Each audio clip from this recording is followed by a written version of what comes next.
What is up, YouTubers? So that's me and a bunch of other 12-year-olds that can't grow beards. So I'm separating myself from the pack. This video is about, as the title would indicate, nutrition. And it's one of those things where hopefully, again, if you'll catch on real fast if you're looking for exacting guidelines. If you're hoping to watch this video and figure out exactly what your diet should be, like the people that DM me and be like, hey, I'm trying to get leaner, what do I do? Which is like, hey, go to the doctor, like, just DM a doctor. I'm sick, what do I do? I don't need any more information than that. I can just glean it with my magic hypertrophy powers.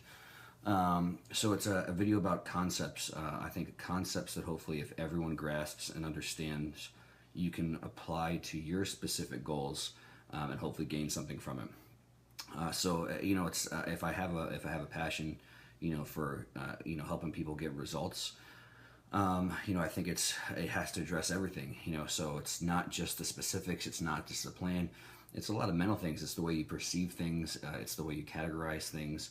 And it's lots of times, again, coming from personal experience and tons of people I've worked with. It's emotional things, unhealthy emotional things. That sometimes separate people from results as well too.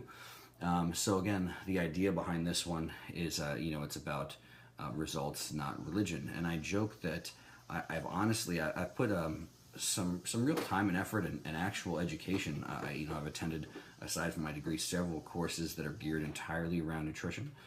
So I'm qualified to, give nutritional guidelines to people, and I've tried to get some actual education. Aside from that, consult with and talk with people that are very educated on the subject. So I've had tons of people that if you've seen or haven't seen, that I can get, contest shape and get normal people, 8% body fat year round looking awesome. I can get people with their shredded glutes and, their veins on their forehead contest ready if needed. So I've got a pretty decent track record with nutrition as well as training, but I tend not to delve into it because people are so emotional about it. People are just ready to fight. I mean, I think that's where the nutrition starts. It's one of the very few things. This for sure exists in the workout world as well too, in training, but more so for whatever reason, nutrition, where people are like, the idea of having a conversation is like it's a setup towards they're ready to attack you with this information that they've got. So it's one of those things that I tend to kind of steer away from. I even make the joke where it's like, you look in people's Instagram profiles and things, and like, I get it if you're a nutritionist, obviously some of the first things about your profile and what you're going to be are, if it's your professional page, is going to be about nutrition. But you have some people where it's like, it's just their personal page or their family page. The very first thing they list is like what they are nutritionally. It's like, I'm paleo, I'm vegan, I'm blah, blah, blah, whatever it is. And then after that, they have like what religion they are. Then after that, they have like the person they're married to. Then after that, they have like their kids. Then after that, they have like whatever their other pastimes are. So like the way that people like rank their dietary choices of intake is, to me, it seems a little excessive sometimes. And again, it's different from person to person. Obviously, I don't care if you're paleo, you're vegan, South Beach diet, if it fits your macros, keto, whatever. It's the same as anything else. There is, in my opinion, no diet that's inherently good or bad. There's no diet that everyone that adheres to it is inherently an idiot or intelligent or good or bad. It's all what you make it. So the whole thing about this is hopefully to improve your mindset towards nutrition. Some big concepts that I think can help everybody, and hopefully just open your brain a little bit. So the problem, one of the things I think about is, you really, if you're honest with yourself, there's some of these people that they entrench themselves so deeply into their nutritional beliefs, and when it's something very, very specific, it's the point where it's really hard to see outside of that. I mean, it's like, because it's the nature of the good and the bad, the nature of where we live in is research is so readily available, and there's so much of it. If you look for it, you'll find it. So a lot of people like to base what they do now in science. And again, I joke because obviously, the whole idea of science is a more intelligent, methodical thought process and approach to gather information.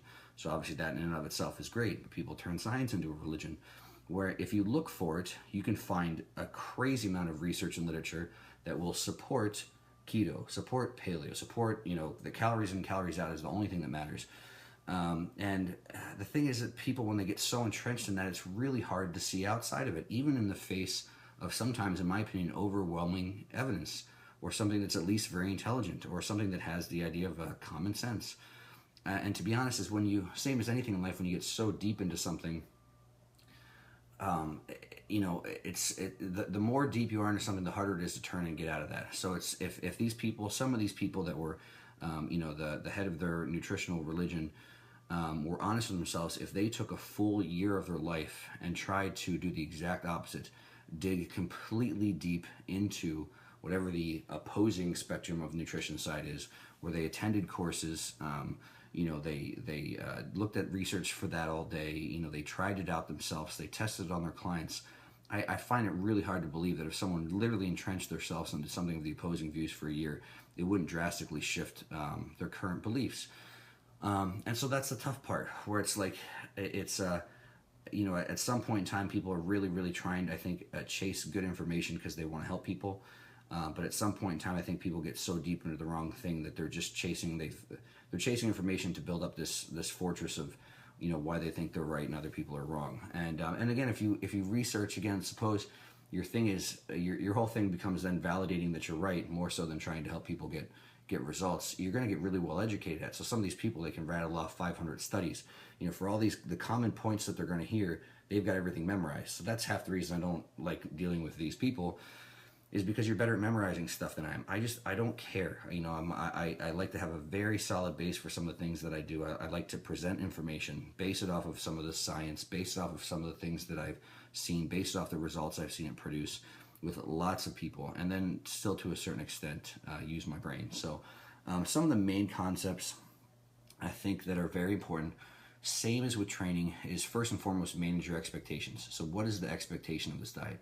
And one of the things that's been hit on by a lot of people, this isn't anything new, but people really need to think, you know, if you want to be 8% body fat and you want to maintain that for the rest of your life, you have to think sustainability. You have to think, what is something that you can realistically do 24/7, you know, for the next 50 years of your life, depending on how old you are. And really think about all the ways and times and places when there's plan, when there's prep around work, around family, around friends, around vacation, when you're sick, when it's not easy to eat that way, all the things you can think about. And you really have to work through that, because a lot of people, especially average people, but even people that do a contest prep and things like that, they have this light at the end of the tunnel idea. If I can just do this to hit my goal, and then once you're there, you have this idea like, I did hit my goal and now just back to whatever. And so again, this is something you guys probably know pretty well, but it's really something worth thinking about, is what's sustainable. Or what's your goal? If your goal isn't sustainability, if your goal is to get shredded for a point or contest ready or all those things, everyone knows that getting contest ready is not sustainable. So thinking about, well, what do I have to do to accomplish that goal of contest or stage ready? And then you have to consider about, even when you have a short-term goal, you have to keep your other goals in mind. People are like, well, if I'm getting contest ready, what are the other goals? What other goals are there in mind? Things like being alive, you know, things like being alive when you're 60, things about like the next show, the next contest, when you're done competing. So at least having some consideration for, I think with diets, it's, you've heard horror stories about it and things like that, where it's like people get so willing to do whatever it takes for a show, they don't look past that, and sometimes they cause problems or damage or things that at least take a long time to reverse. So whatever your diet, whatever your goal, you know, really spend a lot of time figuring out what your expectations are first and foremost. You know, what do you expect out of this? And always include a timeline. Always include your family and friends and your lifestyle, you know, in with that goal. That's very, very important. So this is the next one, which I think is nothing new. We've had some names attached to it to try and make it kind of a new thing, or sometimes make it the only thing. But ultimately, I think it falls right in the category, first and foremost, consistency is even more important than what you would call, you know, tracking and accuracy. And what do I mean by that is, well, being accurate, saying this is exactly 1 ounce, but only being accurate for 3 out of 5 meals, that, you know, that's the point where you're not consistent. You can ruin a whole day. You know, if you're accurate for 3 meals, but the other 2 meals you're eating, you know, 12,000 calories, it doesn't matter how accurate you are for some. Whereas consistency is like, okay, well, I do a spoonful of this, and a spoonful, you know, for some people that's blasphemy. How do you not know the exact macronutrients that's in there? Well, if you literally do an exact same spoonful and you understand what the same size spoonful means for you, and you do it your whole life, then that's consistent. Meaning, if you're not aware of the things you're doing, if you're not keeping track of them in whatever way helps you keep track of them, you have no idea what to change if things aren't working. If you have a goal, you're going somewhere. Otherwise, it's just a shot in the dark. And so this is where people can go to the extreme, you know, every way, where some people will say, okay, well, the idea of just eating clean and eating healthy, which I'm not, I'll get into that in a little bit, I'm not bashing, But there's this idea that you can just eat clean and eat healthy until you're 6% body fat. And I'll tell you right now that, whether I think that almond butter, organic almond butter, is a healthy food, which, most not getting, don't pick me apart, but yes, that is a healthy food in my opinion. But I could eat 10 jars of that a day personally and be, morbidly obese. So, the idea that clean food is all that matters. There's some people that turn clean food, organic food, free range food, paleo food, eating like a caveman, they turn that into a religion. And the reality is, anytime you turn something into a religion, you're going to do things to defend it and stick by it, in the face of, sometimes logic and reason and literally facts, seeing different results. So while there's a huge place for that, I think you really need to know what is your goal for that, what's the reason behind it. I think sometimes choosing good foods like that, quality foods, organic foods, may be great decisions, but people sometimes think because it's organic, it's like somehow in that brain that means they won't get fat. Organic translates to them as turns to muscle and burns fat, and so they can eat all their organic, cupcakes they want, and everything's going to be good. I think first and foremost, again, you have to keep track of what you're doing in some capacity, because again, it's just the very nature of anything in life. If you're planning and going through this process and you're trying to do things, and something doesn't work, you have to look back. And if there's no notes, there's no record, there's no consistency, that it's just a shot in the dark of what to fix. So this is nothing new. I had the only time I had a conversation that actually really caught me off guard and kind of bothered me was someone asked me if it fits your macros. And if you're watching this, then that's your thing. Great, awesome, nothing negative towards that. But it's not my religion, so I'm not familiar with all of the the verses in the doctrine. So don't get pissed if I mess something up. But somebody asked me if it fits your macros for a diet, and I said no, because I don't really know what that is. Like I said, I'm not familiar with the doctrine. And they said, then the next question was like, well, you don't track any of your macronutrients? And I was like, of course I track my macronutrients. I'm prepping for a show. I know exactly how many grams of carbs, protein, fats, and everything. And they're like, I guess I found it strange that for some people those two things are synonymous, where, tracking your macronutrients has existed since bodybuilding in some capacity. So, and obviously before that, there's purposes for it. Yes, I think it's very, very important. Do I think it's the only thing? No. And so what do I mean by what's the only thing? I think a very common sense thing, and then a very science supported thing, is that quality does matter. I think it's ignorant to say that the way that we get food now is the same as it was 1,000 years ago, 500 years ago, 100 years ago. And obviously, while science people will be the first to say that obviously we've evolved over how long did it take humans to evolve, I think it's good common sense and the idea of some logical science that the way we evolved to eat over that period of time impacts the way that our bodies should work. So at the most basis is that some point in time, as the human population started to boom, people that were in business producing food had this idea of they wanted to stay in business, or like everyone else in business, they wanted to make more money. And I think decisions started to be made, first and foremost, to make more food and make more food easily. So again, I think it's common sense to say that, okay, well, maybe in the process of doing that, they might have done some things where at least first and foremost, people's health wasn't their top concern. And I'm not even saying they did this wrong. They just maybe didn't think it through. Or again, think it through with the expectation of, okay, these things we tested on some people and they didn't die. So people don't die immediately from things that you've changed. But what about 10 years from now, 50 years from now, 100 years from now? So I think the idea that it's common sense that people might have done things to make more food. People might have done things to allow for food to stay and grow. And again, like the simple examples like pesticides, like the name pesticide indicates that it's to kill insects. That's the goal of a pesticide.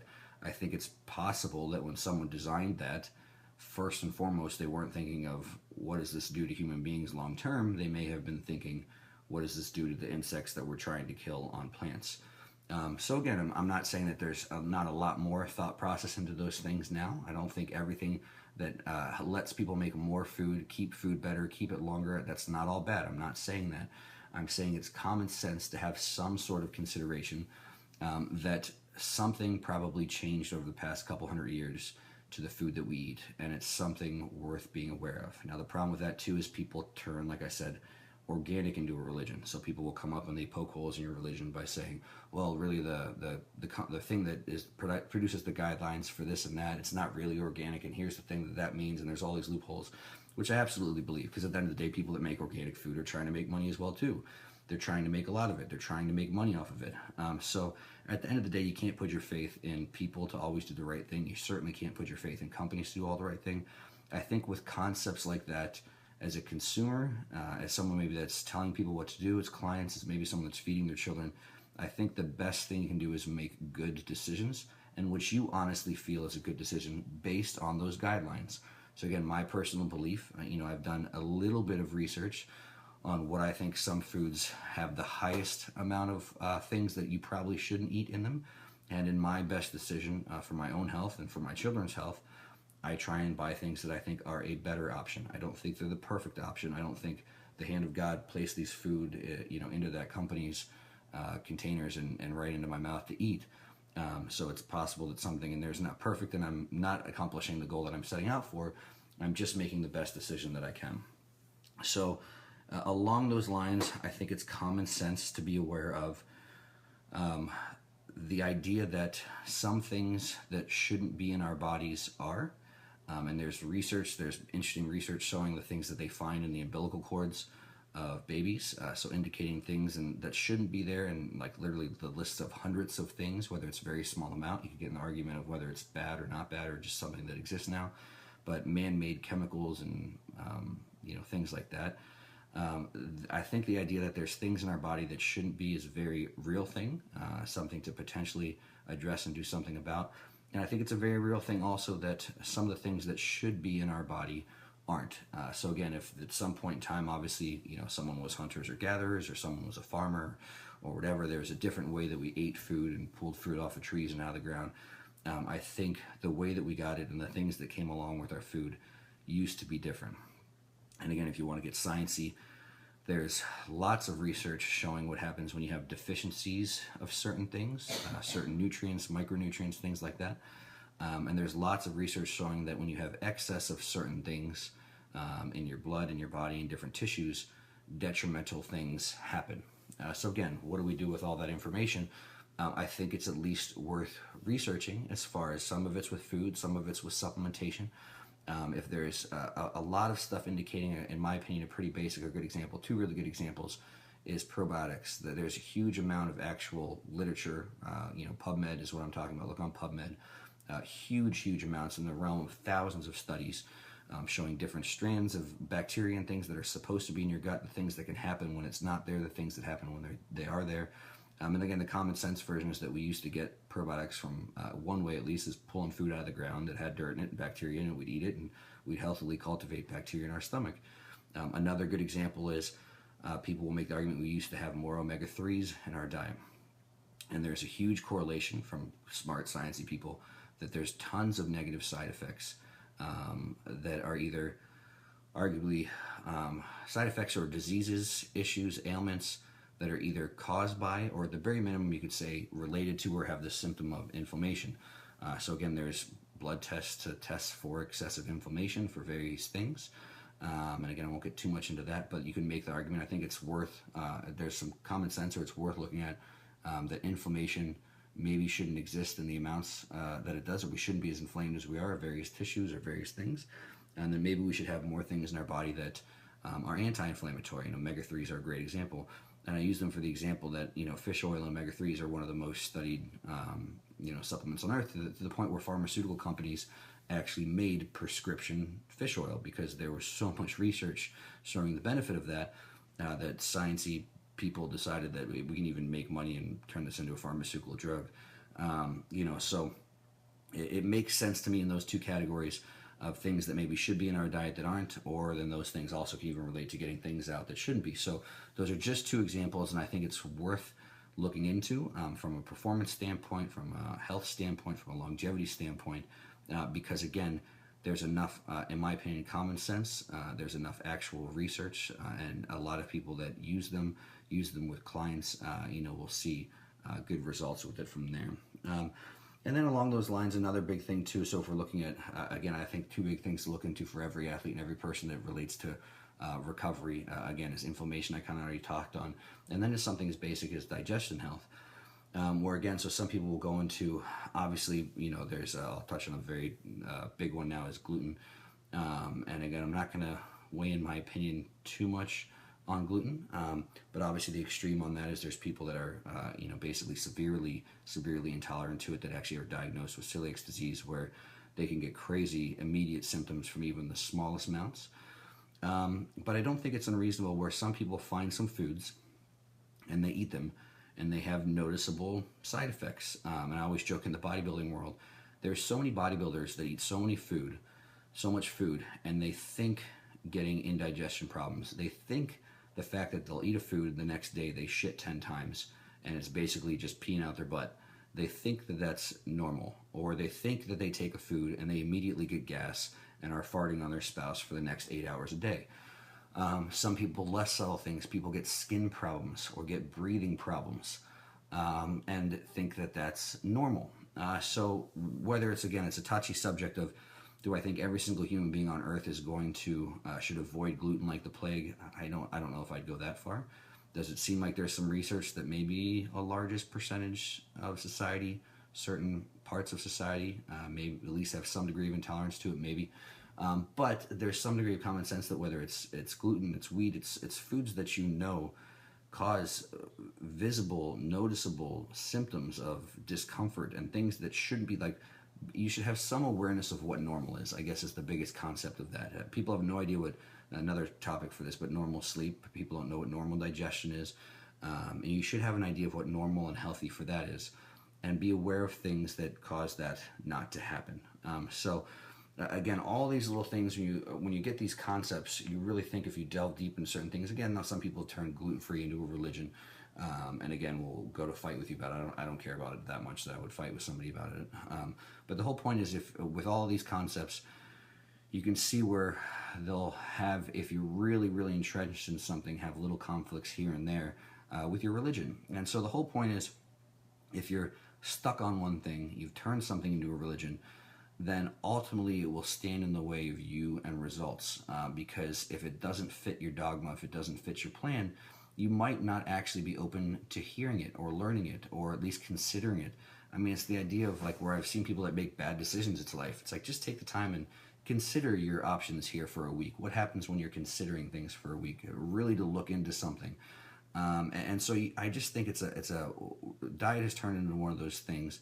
Nutrition has turned into one of those things where people have stopped using the very basis of science, which again is to look deeper into things and to have a more structured, strategic, intelligent approach to learning more things.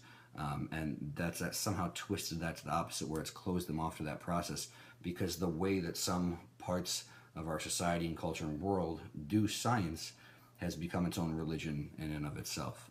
So again, if you're looking for specifics, I apologize. If you're looking for someone that's not ugly, I apologize. But hopefully some of that information can help your thought process, your approach, and the way that you look at various information, again, relating to nutrition, and ultimately help you get better results, whether your results are physique related, health related, longevity related. That's the important thing, much more than the specific of where does it come from, who does it come from, what does it fit in. The thing is, you can take 10 pieces of great information from 10 different nutrition religions and ultimately apply them intelligently and get great results.